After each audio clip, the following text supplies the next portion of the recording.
I'm thinking, all right, did I ask her to marry me?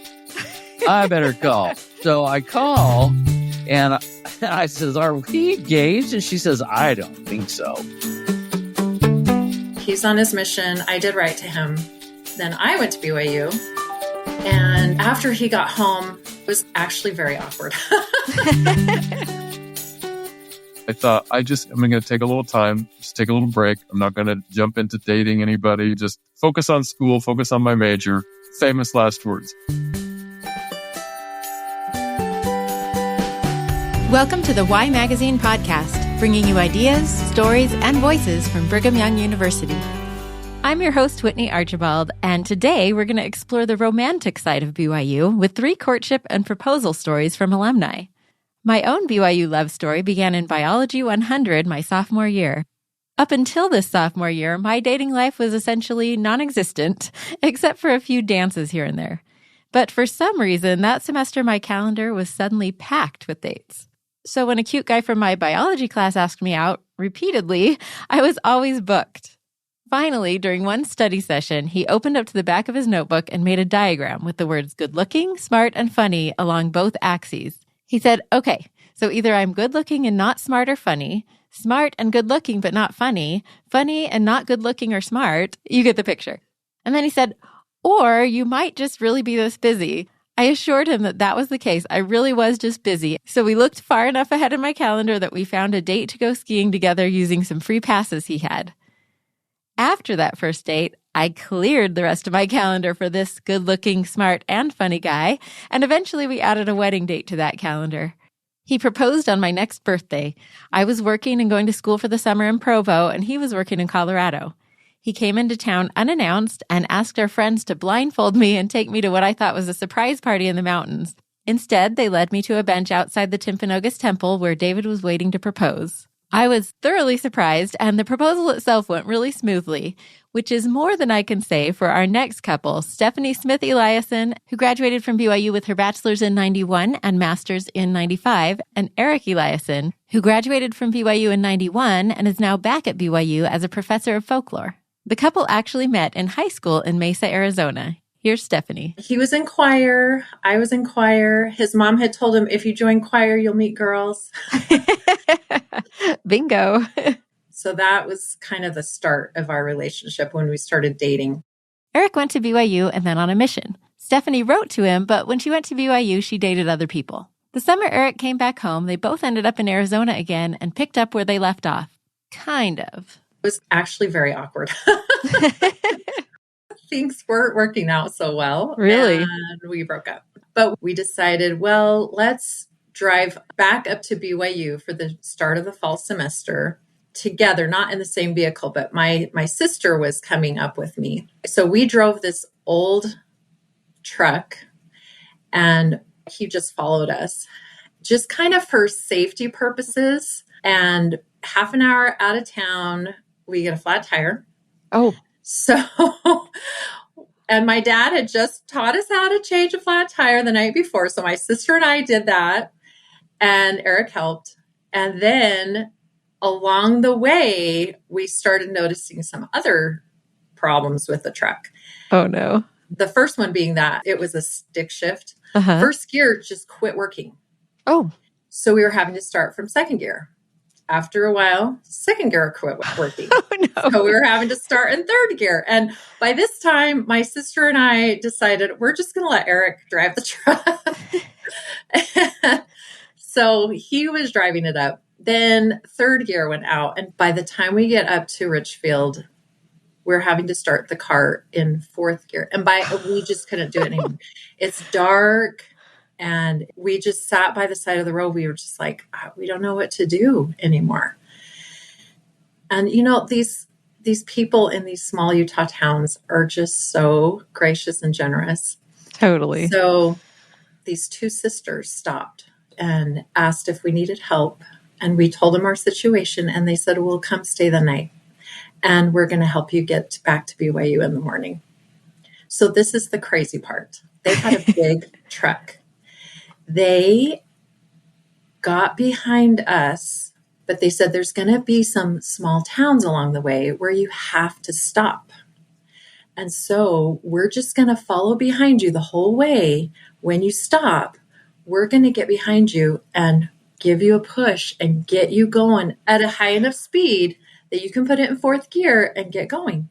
They were amazing. They were our guardian angels.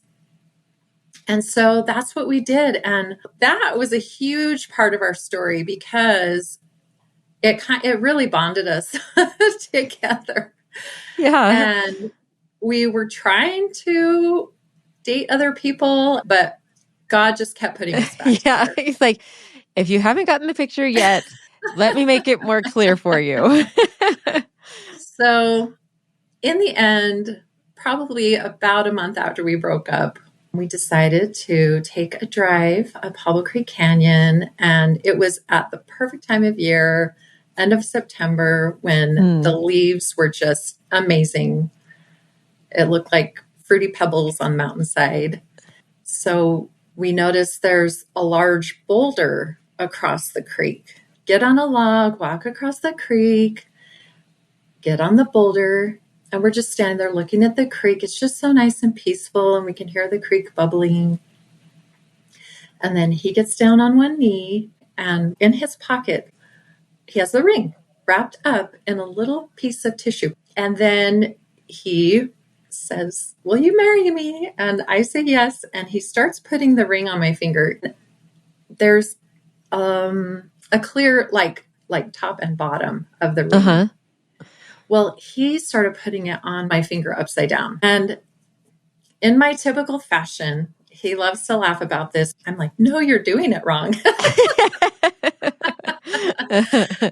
So I start pulling it off, and it just flies into the air. Oh, and my gosh. And it was like, I just could not believe it. I was just in shock. But I knew I had to find that ring. And I just immediately jumped into the water. He was just in utter disbelief. He thought it was gone. He thought there was no chance. So he's hyperventilating up on the rock. And thankfully, it happened to land in a spot that was just calm and clear. And it wasn't very deep. So I was able to find it, put it back on. A little soggier at the moment. I was very soggy. In fact, right after we got back to Provo, I went to see my sister and ran into her apartment to show her my ring. And she just remembers me being all wet and soggy and like didn't want me to get her apartment wet. So glad they found that ring.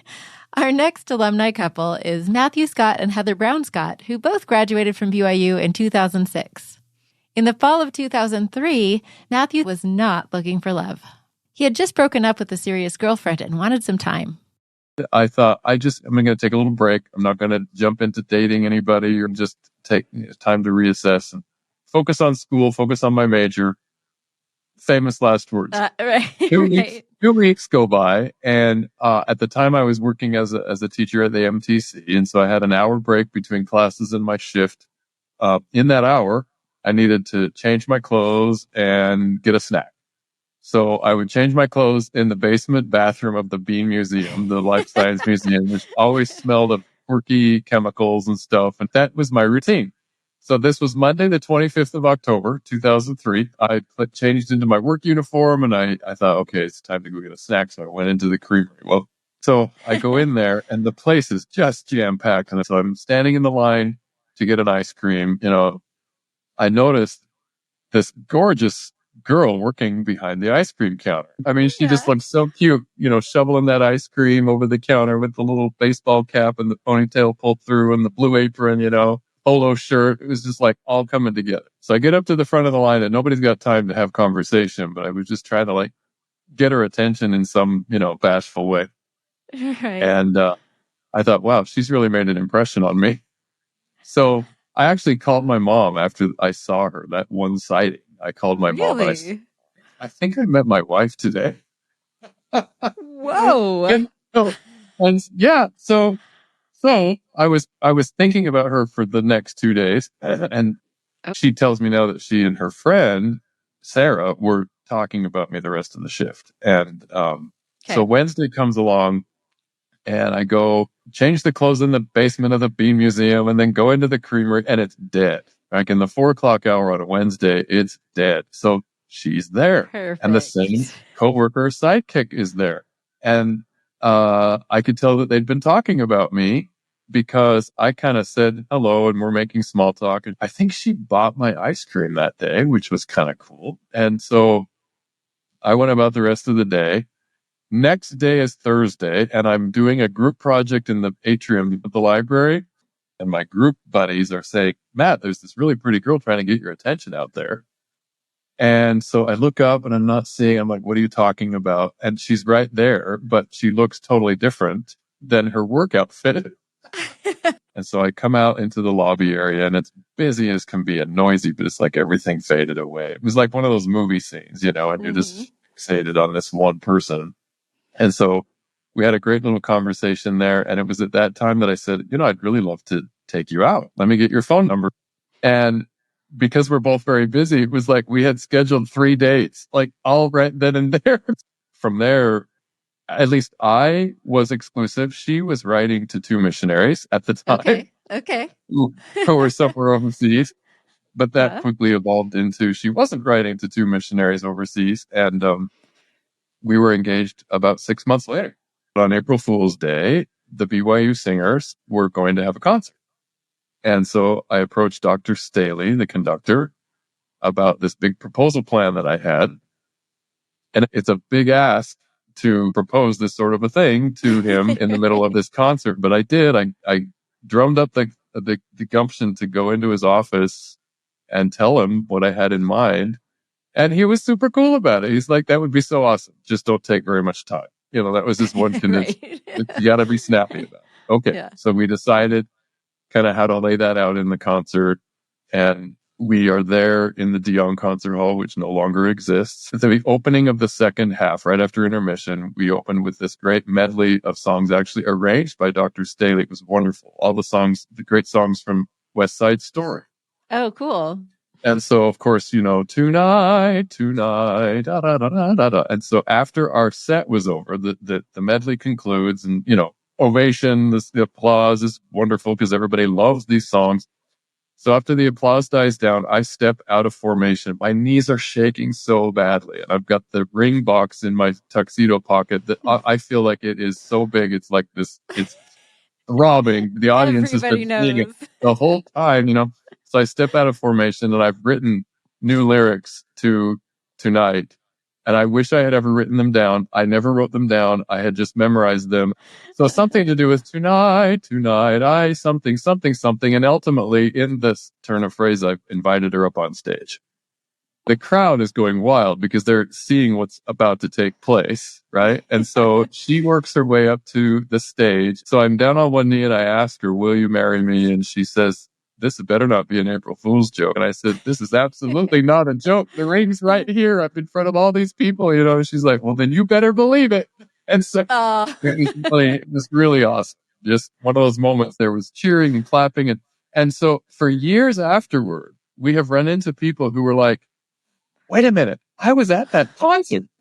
So that's it's awesome. been really cool to hear their perspective and just, you know, total random strangers. And I don't really get stage fright, but man, that's a whole other level when you're about to start a whole forever adventure with somebody in front of a crowd of people.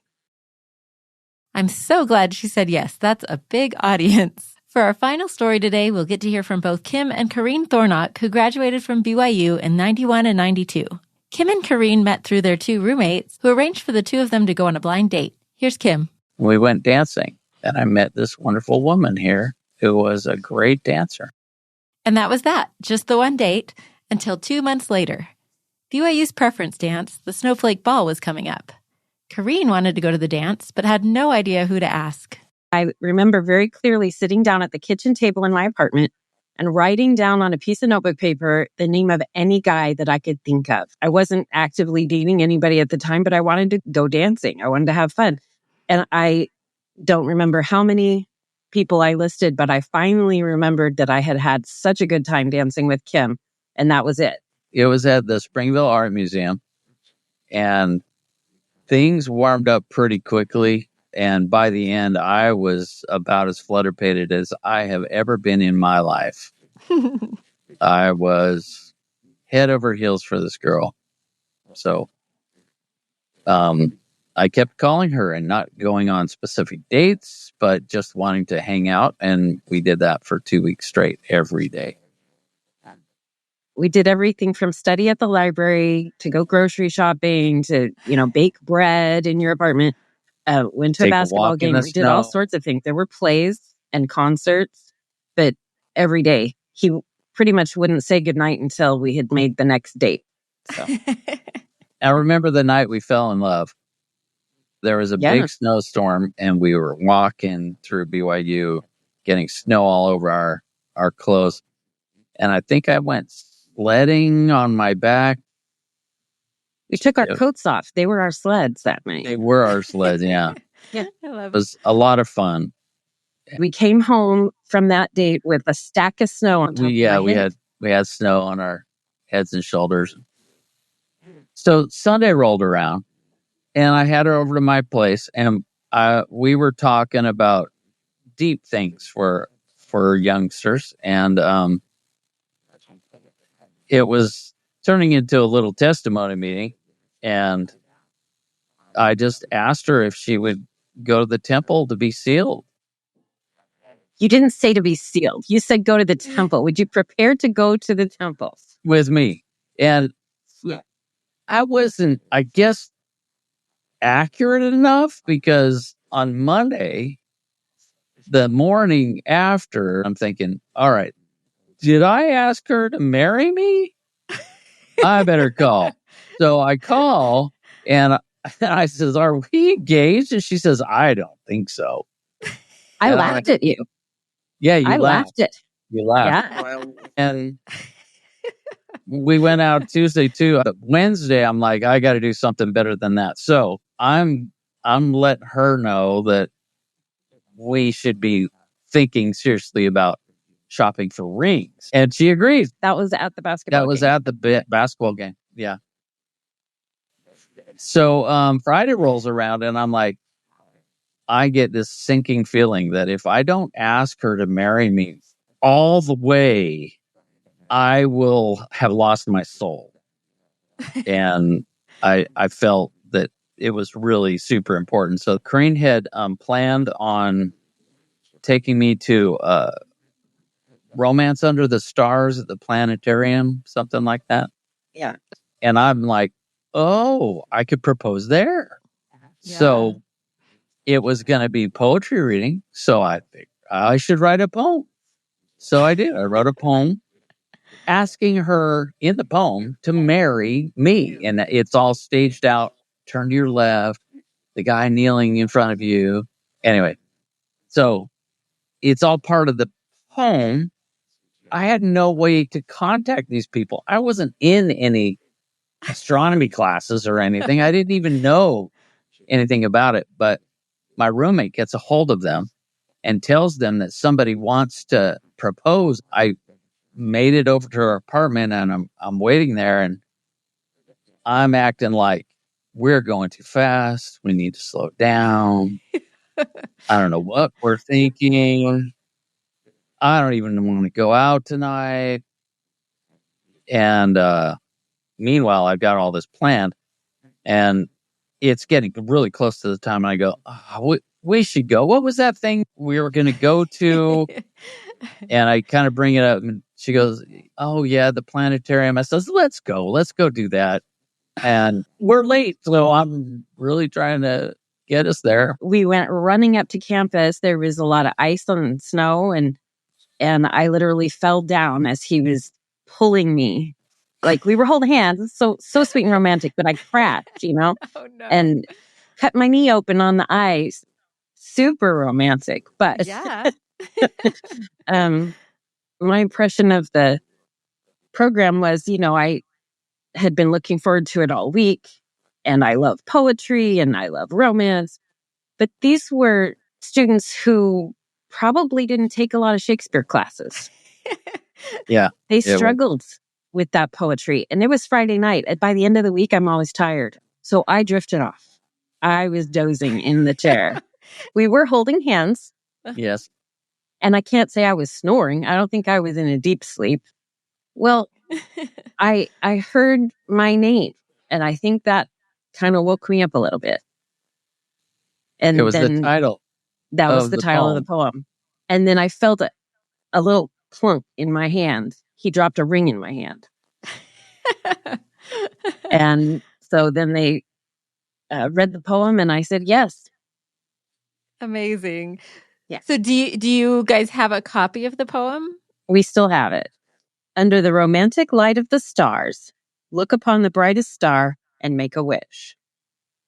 And then he has pause 5 seconds in parentheses. Your wish has been granted. The man to your right would like for you to seal your love to him for eternity. Well, what do you say? I was wide awake now. And so was everyone else in the planetarium at the Eyring Science Center that night. The audience gave the couple a standing ovation, and the two still dance together every chance they get. We're a little slower now, but we both love to dance.